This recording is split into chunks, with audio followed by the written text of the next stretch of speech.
guys, I think it's high time in fact, I've already understood that, but I think I should stop having high expectations on some, for some movies. For instance, now, Lateef Adedimeji, watching him in this Christmas movie that he did last year, and then to Breaded Life, and then to Ayla, I already had these high expectations that, oh, Bobo me. So it was these high expectations that I carried away to go and watch Niniola. I've forgotten that Nollywood movies on YouTube are always different from Nollywood movies on Netflix and the ones in the cinema. Like, they are wide apart like this. So that's why I went to watch Niniola. So as I carried the expectation to watch Niniola, to tell you the truth, I was disappointed. So Niniola is produced by Adedimeji Lateef, and the movie was written by Adebimpe Oyebade, his wife. This movie has actors and actresses such as Adedimeji Lateef himself, Adebimpe Oyebade, his wife, Toyin Adegbola. Okay, the storyline, according to them, is centered around a young blind lady who was going from one difficulty to another. They were showing us the difficulties, the dark moment this lady was passing through. That was just the storyline anyways. Let's be sincere here. I love Adedimeji Lateef so much, but this movie is way below the standard he has set for himself. Let's not lie to each other. Starting from the beginning to the end of the movie. However, before I continue, before I dive fully into this movie, do not forget to click on the subscribe button and also hit the bell button, the like button, and drop your comment in the comment section. I really want to read you guys' comment. Thank you. Okay, so back to Niniola by Adedimeji Lateef. Well, as usual, I'll be talking about the good, the bad, and the ugly. Benny. So the first thing is the good of this movie. Okay, the first good part of this movie was the fact that it was directed. It was produced by Adedimeji Lateef. Okay, I was like, oh, Niniola, the hype on Instagram, everything. I was so hyped, I was so changed to go and watch Niniola, and the whole thing just do boom, dropped. That was it. Okay, so the first good thing about this movie is the sounding. Yeah, the sounding of the movie was actually not bad. Not so perfect, but it is not as bad as we usually talk about here. And also, I like the background song. The background song actually brought it captures the emotions of the movie as a whole. Slow, gentle, sad at the same time, and it captures everything, the story, the movie itself. I like the background song, no doubt about that. And now, I think those are like the two good things about this movie for me. For the bad, the first thing I'll be talking about is the videography. I don't understand. Is it that they are trying to tell us that when this movie was shot or when they did this movie is in the 1990s or the 2000s, early 2000s? So because this movie is not so clear at all. The color, I don't get it. What happened to the editing? The editing crew, kí ló ṣẹlẹ̀? Kí ló dé tẹ́ wá ṣe movie Lateef bí elé? Kí ló ṣe fún yín? Ó ti pọ̀ jù now. I was looking at the movie and I was telling somebody that, see, like, come and see this movie. What is wrong? Is it that it's my screen? Is it this? Is it that? The person checked it and the person was like, no, it's the movie. And I was like, why would Lateef release this kind of movie? Probably they already did the editing and it was too late and they just can't go back to re-edit. I understand the pain of editing, honestly. So that is the number one bad thing about this movie for me, the editing. And then the number two, is the storyline and the plot of the movie. Where is this movie going to?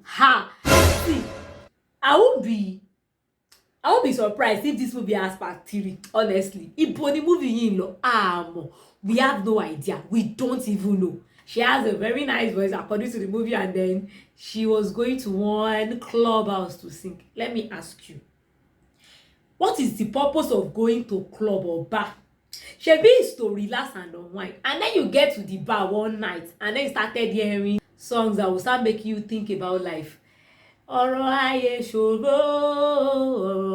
ṣòro inside bar. Èmi máa dìde o. Aye wo lo ṣòro. I know aye ṣòro. I've worked since morning, I've go out, I've do this. I now say let me come and relax and chill. The next thing is for you to be singing right. What happens to singing love songs? What happened to like that was a very big mistake they made in that movie. She could have sang something else entirely. And then the lip syncing, that is another part. It was so obvious that it was not Adebimpe that was singing. Okoleti were too obvious you. You know, at a point, what she was saying was not in sync with the song they were playing. And another thing is that it's obvious that is not her voice. Like, come on. If you watch Niniola, you would understand that, okay, the lip syncing and the song on that, like, everything was just so in line and so in sync with each other. And the voice sounds similar because he had to speak Egba in the movie, and the way he was even speaking the Egba, it sounded like, yeah, it's the real voice of Niniola. My mom had to argue about the whole like Niniola Obetina, but boy, he said that is how great he acted Niniola. But you see this one, it was so obvious that it is not her voice. The voice was thicker than her voice, and the lip syncing was off. And that kind of song in a bar, like I can't take it. And the next thing is the subtitling. I understand every movie makers, even those in the comedy industry, those are those kids. I think they have issues with subtitling generally. And I think it is, I would say it is lack of patience, because I don't know what else to attach it to.